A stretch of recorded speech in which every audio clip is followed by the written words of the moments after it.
On the night of October 27, 1993, 300,000 people stood along a 4-mile stretch of highway in the Mojave Desert to watch a building die.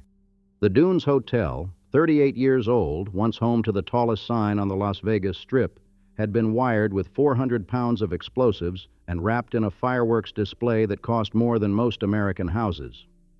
At precisely 10 o'clock, Steve Wynn, the casino developer who had purchased the property for the land beneath it, pressed a button aboard a mock pirate ship at his brand-new Treasure Island resort next door. Simulated cannon fire lit up the boulevard. Then the north tower of the dunes folded in on itself floor by floor and sank into its own dust in 9 seconds. The crowd cheered the way crowds cheer a grand finale. Wynn had paid NBC $1 million to broadcast the footage in prime time, and millions more watched from their living rooms. What they were watching, though none of them quite said it this way, was the only city in America that had figured out how to make a spectacle of its own erasure. Las Vegas did not preserve its past. It detonated it on camera and then sold tickets to whatever rose from the rubble.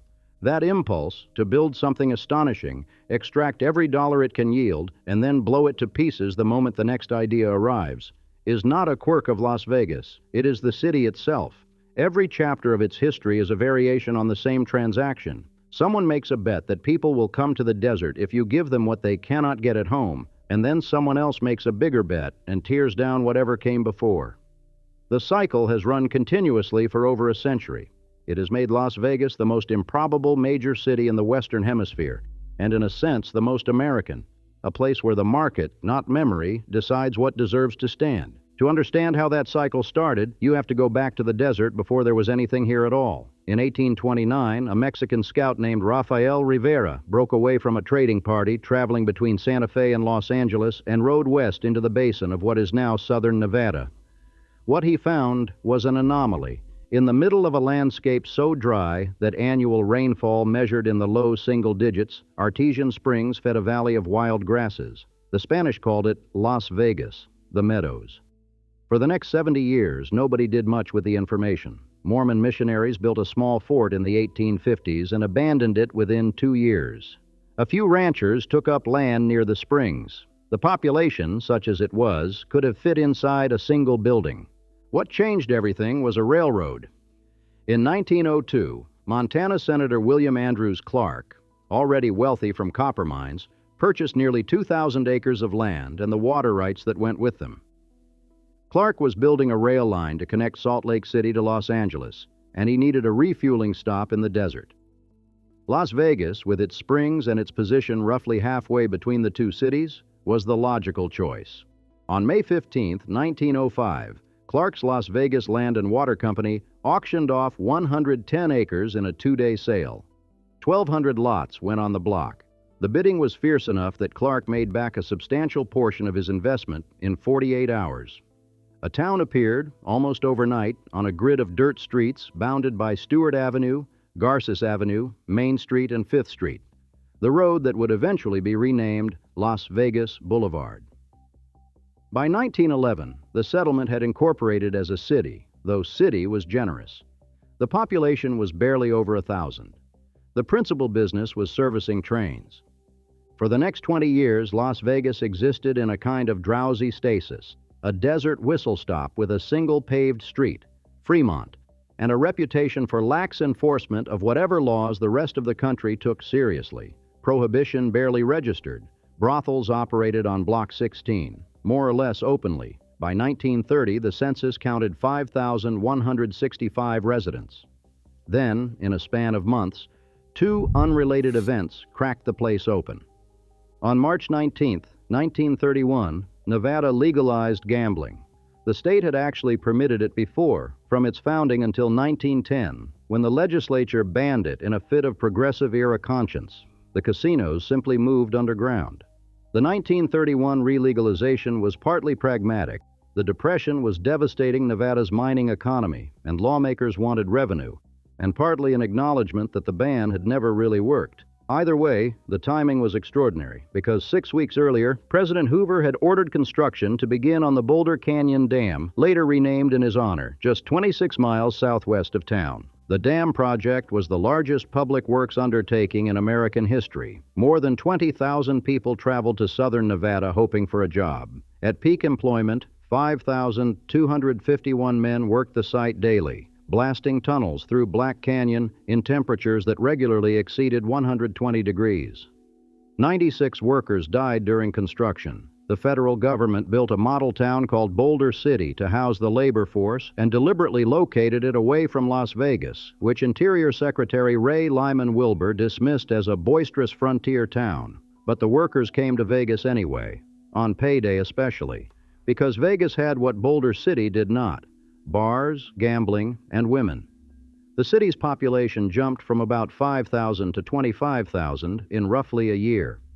Fremont Street, the one paved road, sprouted casinos and showgirl venues like weeds after rain.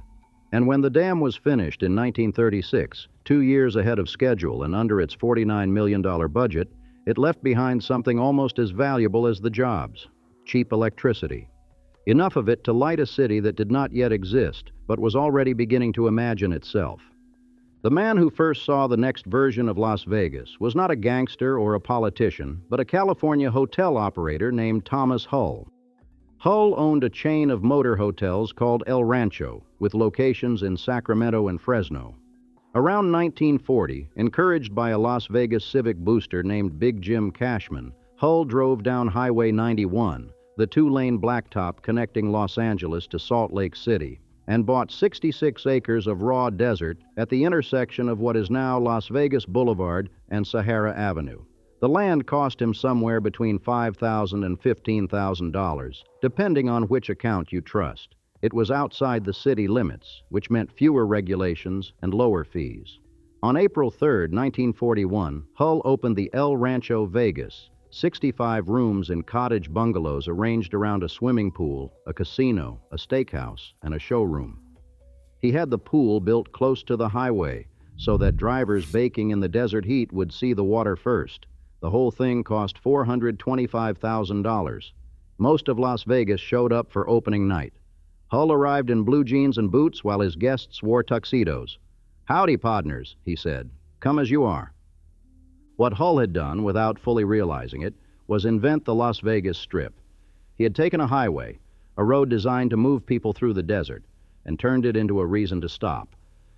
Within 18 months, a second resort, the Hotel Last Frontier, opened down the road.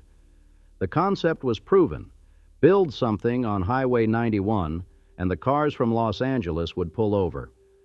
The road was the city's future, even though almost nobody in the existing city, clustered around Fremont Street 4 miles to the north, quite understood that yet.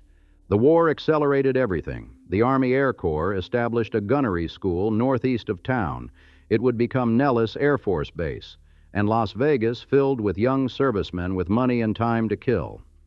The defense industry arrived. A magnesium processing plant in the southeastern suburb of Henderson employed thousands. The city was growing in all directions, and it was growing fast, though the truly consequential transformation was still 5 years away. On December 26, 1946, a New York gangster named Benjamin Siegel opened the Flamingo Hotel on Highway 91. The project had not begun with Siegel. A man named Billy Wilkerson, publisher of The Hollywood Reporter and owner of several stylish Sunset Strip nightclubs, had conceived it as a European-style resort that would bring Los Angeles sophistication to the desert. Wilkerson broke ground in late 1945, but ran out of money almost immediately, thanks in part to wartime material costs and his own gambling losses. Siegel, who had been sent to the West Coast by his childhood friend Meyer Lansky to manage the mob's interests in California, saw an opportunity. He muscled his way into the project, eventually forcing Wilkerson out.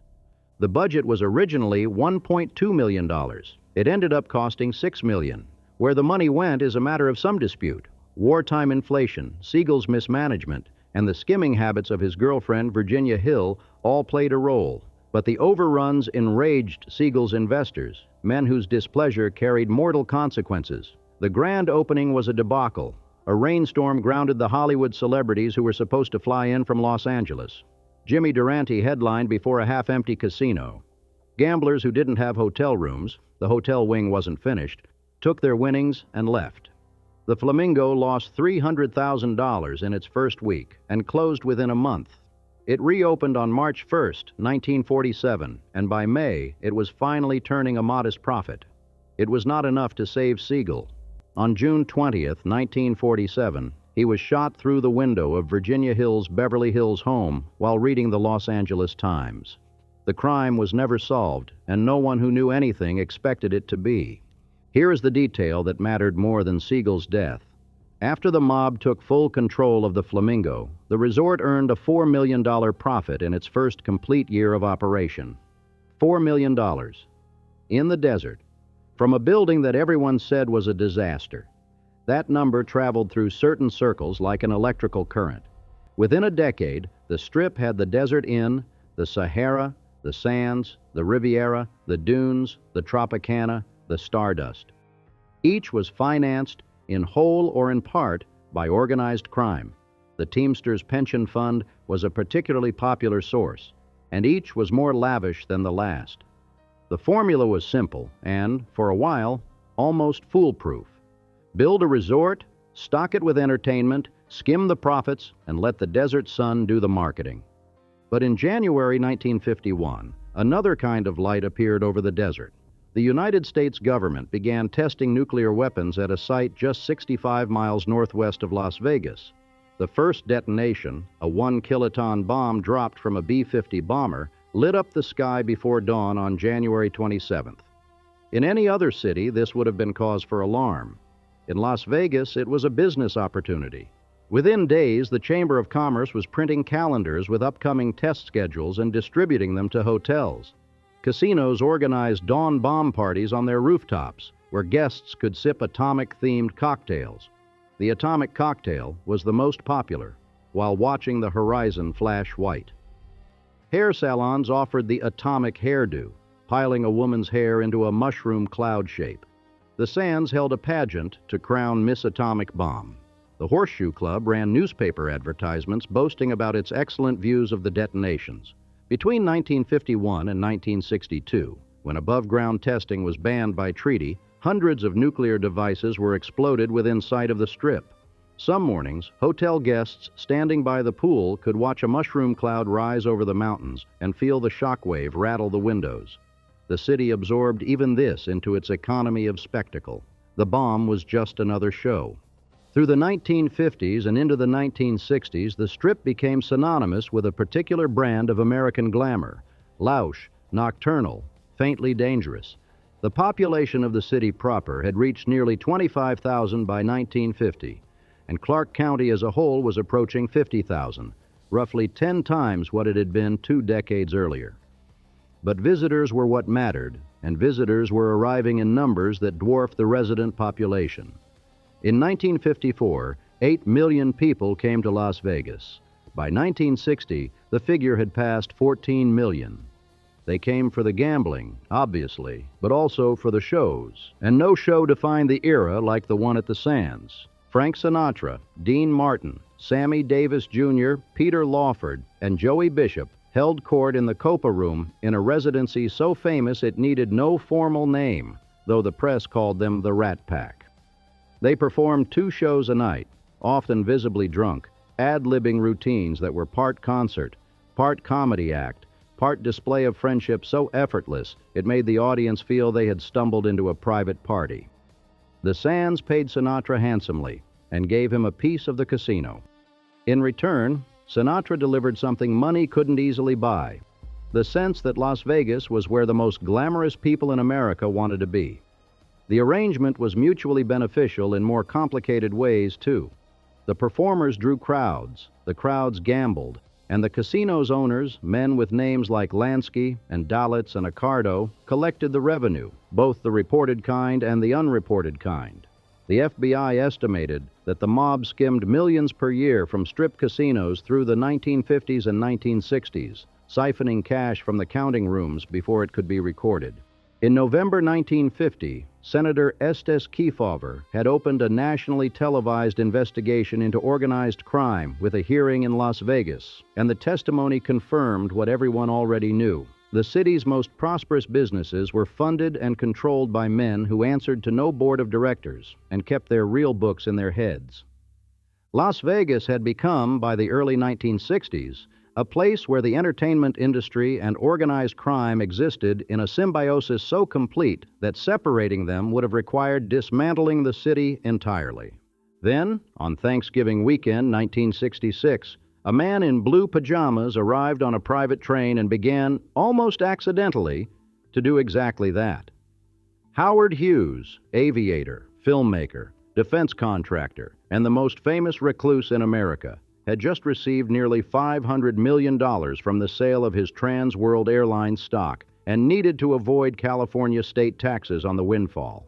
His top aide, Robert Mayhew, booked the 9th-floor penthouse at the Desert Inn. Hughes was carried up on a stretcher via the service elevator. He was supposed to stay 10 days. He stayed 4 years. The first crisis came quickly. The Desert Inn's management, led by Mo Dalitz, a Cleveland mobster who had been running the property for over a decade, wanted Hughes out by New Year's Eve because the penthouse suites were reserved for high rollers who would lose far more at the tables than Hughes was paying in rent. Hughes's solution was characteristic. He bought the entire hotel. Dalitz quoted him an inflated price of $13.25 million, expecting the billionaire to balk. Hughes accepted without negotiation. Over the next 2 years, he purchased the Sands, the Frontier, the Castaways, the Silver Slipper, and the Landmark, spending an average of more than $175,000 per day. He was blocked from acquiring the Stardust only on antitrust grounds. At his peak, Hughes controlled roughly 20% of the rooms on the Strip and was Nevada's largest single property owner. Hughes never left his penthouse. He never visited any of the casinos he owned. There is no evidence that he ever gambled a single dollar. What he did, simply by being Howard Hughes and putting his name on the ownership papers, was change the national perception of Las Vegas. If one of the richest men in the world, a man with defense contracts, an aerospace company, and a reputation, however eccentric, for legitimate business, was willing to invest here, then perhaps Las Vegas was not the sordid, mob-run outpost that J. Edgar Hoover kept describing. Corporate America began to take notice. In 1969, Nevada changed its laws to allow publicly traded companies to hold gaming licenses. The door that Hughes had pried open would never fully close again. There was an irony to the Hughes era that took years to fully surface. After he left Las Vegas, on a stretcher, in secrecy, on Thanksgiving night 1970, exactly 4 years after he had arrived the same way, investigators discovered that the mob had continued skimming his properties the entire time. The IRS would later estimate that Hughes had been the victim of a skim exceeding $50 million. He had cleaned up the image of Las Vegas without actually cleaning up Las Vegas. But the image was what mattered. Hughes also purchased 25,000 acres of undeveloped land west of the city, intending to use it for an aircraft facility that never materialized. After his death in 1976, his heirs developed that land into Summerlin, which became one of the largest and most prosperous master-planned communities in the country, a suburb of nearly 250,000 people that exists because a billionaire recluse once wanted a place to test airplanes. Kirk Kerkorian walked through it at a pace that made even Las Vegas nervous. Kerkorian, the son of Armenian immigrants, an 8th-grade dropout, a former amateur boxer billed as Rifle Right Kerkorian for his punching power, who had made his first fortune buying and selling surplus military aircraft after the war, had been investing in Las Vegas since the early 1960s. In 1962, he bought 80 acres across the Strip from the Flamingo for $960,000 and leased the land to J. Sarno, who built Caesar's Palace on it. Sarno eventually bought the land for $9 million, and Kerkorian took the profit and kept going. In 1969, he opened the International Hotel on Paradise Road. 1,512 rooms, the largest hotel in the world.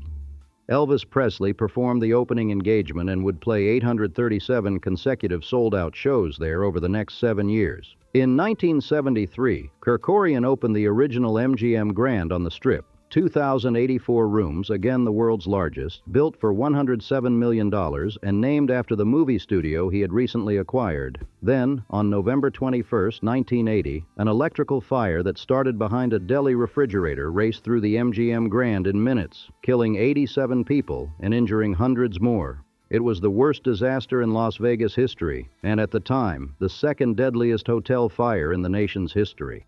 Kerkorian rebuilt the hotel in 8 months. He eventually sold it to Bally's. And then, in 1993, he did what he always did. He built the world's largest hotel again. The new MGM Grand, 5,000 rooms, a $1 billion price tag, a theme park attached, opened on December 18, 1993, less than 2 months after the dunes had been blown to pieces down the street. In 2000, Kerkorian's company acquired Mirage Resorts, Steve Wynn's empire, for $6.4 billion, making Kerkorian the undisputed king of the Strip. He was 98 years old when he died in 2015, and Forbes estimated his fortune at $4.2 billion. At his groundbreaking ceremonies, he had a habit of standing in a corner with a glass of J&B scotch, trying not to be noticed. The buildings did the talking. That brings us back to the dust.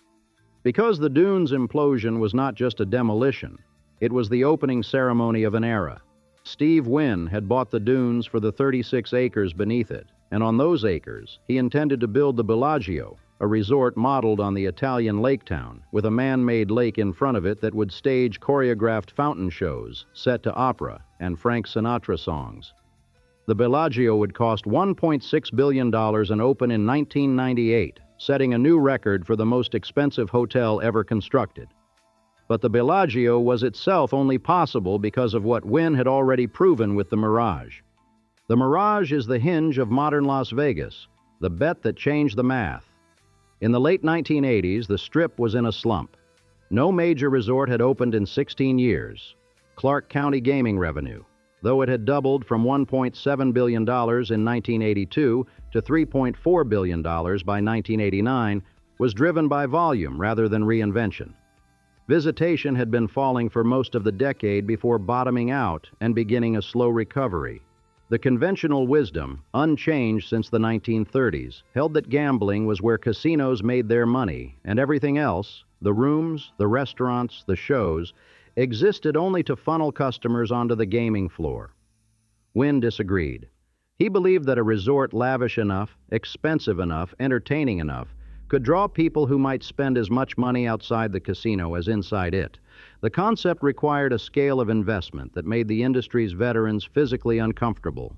Wynn secured more than $600 million in financing, roughly $160 million of it from the junk bond king Michael Milken. The total cost came to $630 million, in an era when most strip casinos topped out around $200 million. The Mirage opened on November 22, 1989, with 3,044 rooms, a tropical atrium with live palm trees, a saltwater aquarium behind the front desk, a habitat for Siegfried and Roy's white tigers, and a 54-foot artificial volcano out front that erupted on schedule every 15 minutes.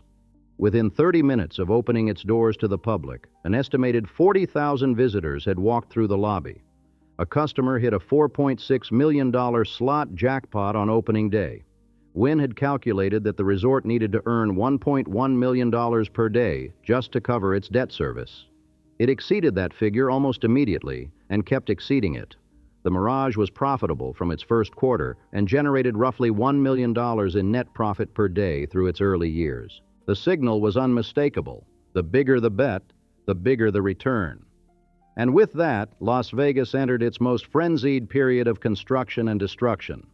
The logic was circular and irresistible. If the Mirage proved that a $630 million resort could outperform every property on the Strip, then a $1 billion resort would outperform the Mirage, and a $1.6 billion resort would outperform that, but the land was finite. The Strip was only 4 miles long. To build the future, you had to demolish the past, and so the implosions came, one after another, each more theatrical than the last.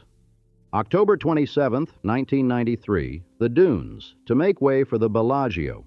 November 7, 1995, the Landmark, to clear land for an expansion of the convention center. November 26, 1996. The Sands, the hotel where the Rat Pack had performed, the Copa room where Sinatra had held a drink and a cigarette and owned the room, became a pile of rubble and dust, preceded by a fireworks show to make way for Sheldon Adelson's Venetian. Adelson, whose wife had been enchanted by Venice on their honeymoon, wanted to build a resort that replicated the Italian city's canals, right down to the gondoliers. He did, at a cost that eventually exceeded $1.5 billion. December 31, 1996. The hacienda was imploded just before 9 p.m., timed to coincide with the midnight celebration on the East Coast, broadcast live on Fox. Mandalay Bay opened on the site in 1999. March 13, 2007, the Stardust, which had opened in 1958, came down to make way for what was initially planned as a project called Echelon Place. The 2008 recession killed Echelon before it could rise. Resorts World Las Vegas, a $4.3 billion development backed by the Malaysian company Genting, eventually opened on the site in 2021. November 13, 2007, the Frontier, the second resort ever built on the Strip, opened in 1942, was demolished. The site sat empty for years. There is something almost liturgical about the rhythm. A building is consecrated with celebrity and neon. It thrives for a generation. It fades.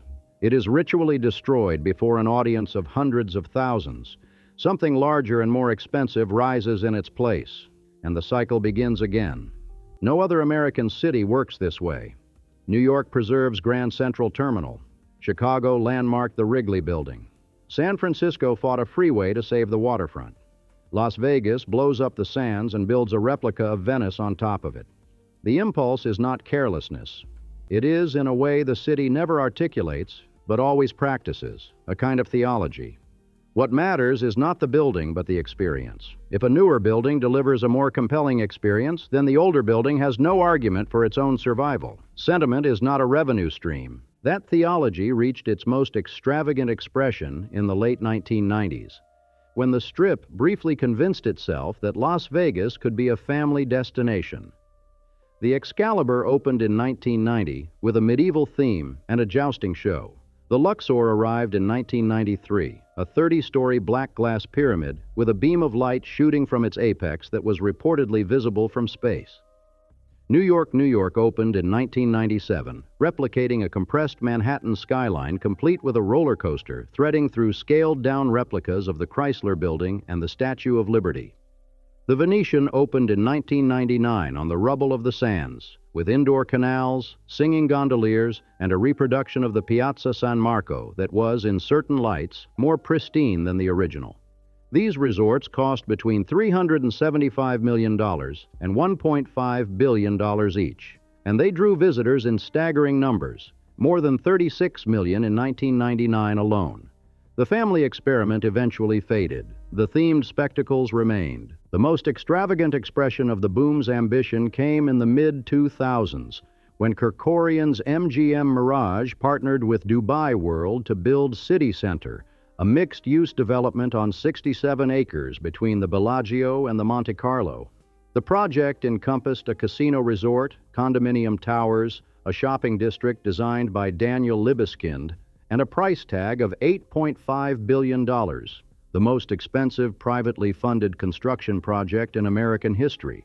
City Center opened in December 2009 into the teeth of the worst economic downturn since the Great Depression. Las Vegas, a city built entirely on discretionary spending, was hit with particular savagery. Home values in the metro area fell by more than 60%. Construction sites froze. The unemployment rate peaked above 14%. Convention attendance collapsed. On the Strip, half-built towers sat behind chain-link fences, their cranes motionless against the sky.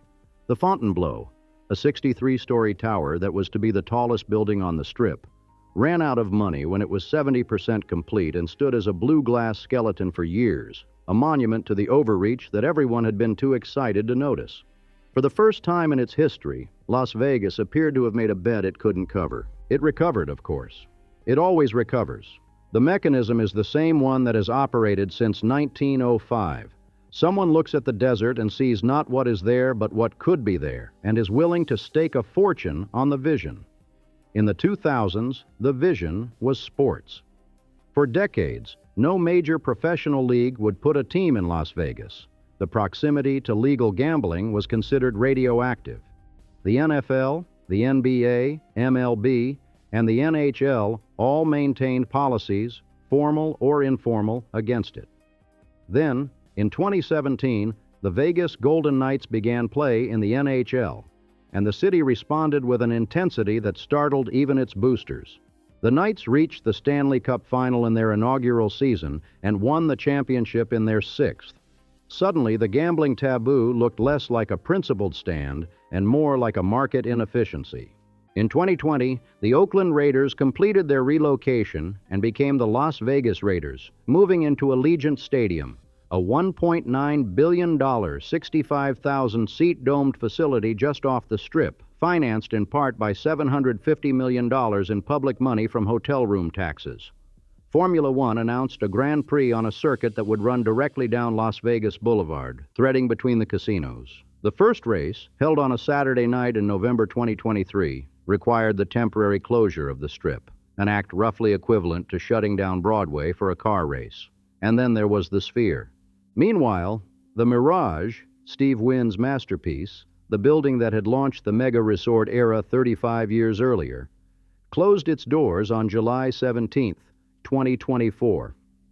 Hard Rock International, which had acquired the property, announced plans to demolish the volcano and the tropical jungle and replace the entire complex with a hotel tower shaped like a guitar, soaring nearly 700 feet above the Strip. The opening was projected for 2027. The Mirage had lasted 34 years, which in Las Vegas is something close to geological time. The Sphere opened on September 29, 2023, at a final cost of $2.3 billion, more than Allegiant Stadium, though it held barely a quarter as many people. Built by the Madison Square Garden Company, it was a 366-foot-tall orb sheathed in 580,000 square feet of exterior LED panels that could display images visible from airplanes. Inside, a 160,000-square-foot wraparound screen delivered what its developers called the world's most immersive entertainment experience. The opening act was U2. The building was immediately polarizing, either a triumph of engineering and showmanship or a $2 billion eyeball squatting on the skyline, depending on your tolerance for spectacle. But it was, in every measurable way, a Las Vegas building. Too expensive, too large, too strange to exist anywhere else, and profitable enough, or at least promising enough, to justify its own absurdity. The most recent implosion came on October 9, 2024, when the Tropicana Las Vegas, the third oldest casino on the Strip, opened in 1957, once nicknamed the Tiffany of the Strip for the elegance of its early years, was brought down in a pre-dawn ceremony complete with fireworks and a drone light show. The Tropicana had operated for 67 years. It was the last true mob-built casino still standing on the boulevard. What will replace it is a $2 billion baseball stadium for the Oakland Athletics, who are relocating to Las Vegas in a transaction that would have been unthinkable a decade ago, and that, in its essential character, is indistinguishable from every previous chapter of the city's history. Demolish the past, build the future, bet that people will come. There are now more than 150,000 hotel rooms in the Las Vegas Valley. The metro area's population has reached approximately 3 million, up from 5,000 in 1930. Clark County casinos generated $15.8 billion in gaming revenue in the 2024 fiscal year, a record. The Strip alone accounted for $9.1 billion of that figure. In 2024, more than 41 million visitors passed through the city, each staying an average of about 4 nights.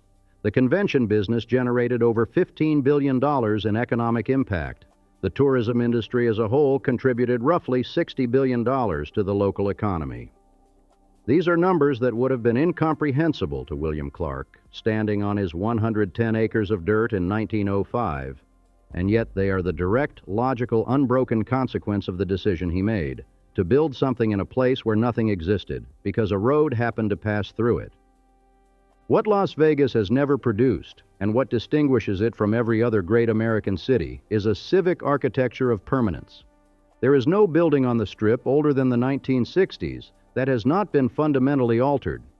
There is no neighborhood that functions as a repository of collective memory the way Georgetown does in Washington or Beacon Hill does in Boston.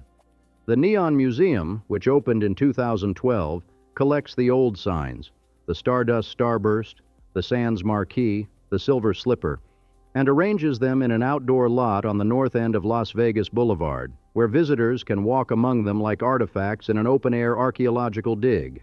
The signs are beautiful and melancholy, and they represent the closest thing Las Vegas has to a preservation ethic. Save the sign, demolish the building. This is not, as outsiders sometimes assume, because Las Vegas lacks history. It is because Las Vegas has a particular relationship to history, one that treats the past as raw material for the next act rather than as something to be venerated in place. Every city makes this calculation to some degree. A highway replaces a trolley line, a parking garage replaces a theater. But Las Vegas makes it openly, joyfully, and with fireworks. The city's honesty about the transaction is, depending on your temperament, either refreshing or appalling. There is no pretense that the Venetian is Venice or that the Bellagio is Italy. The pretense is the point. The copy exists not to deceive but to entertain, and entertainment, the conversion of attention into revenue, is the only industry Las Vegas has ever had. The water, meanwhile, continues to be a problem. The artesian springs that Rafael Rivera found in 1829 stopped flowing decades ago, pumped dry by the demands of a city that was never supposed to hold 3 million people. Las Vegas now draws nearly all of its water from Lake Mead, the reservoir created by Hoover Dam, and Lake Mead has been in crisis for years.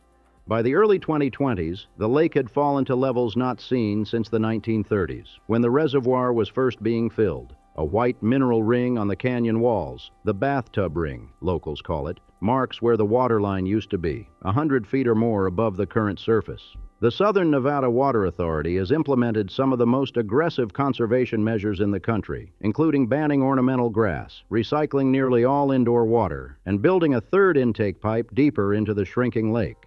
The city uses less water today than it did 20 years ago, despite adding hundreds of thousands of residents. It is, by some measures, the most water-efficient large city in the American West. Whether that efficiency is sufficient in a basin facing long-term aridification is a question that no amount of ingenuity can fully answer. On the Strip, the Flamingo is still open. It is technically the oldest continuously operating resort on the boulevard, having welcomed its first guests on that failed opening night in December 1946. But nothing of Siegel's original Flamingo remains.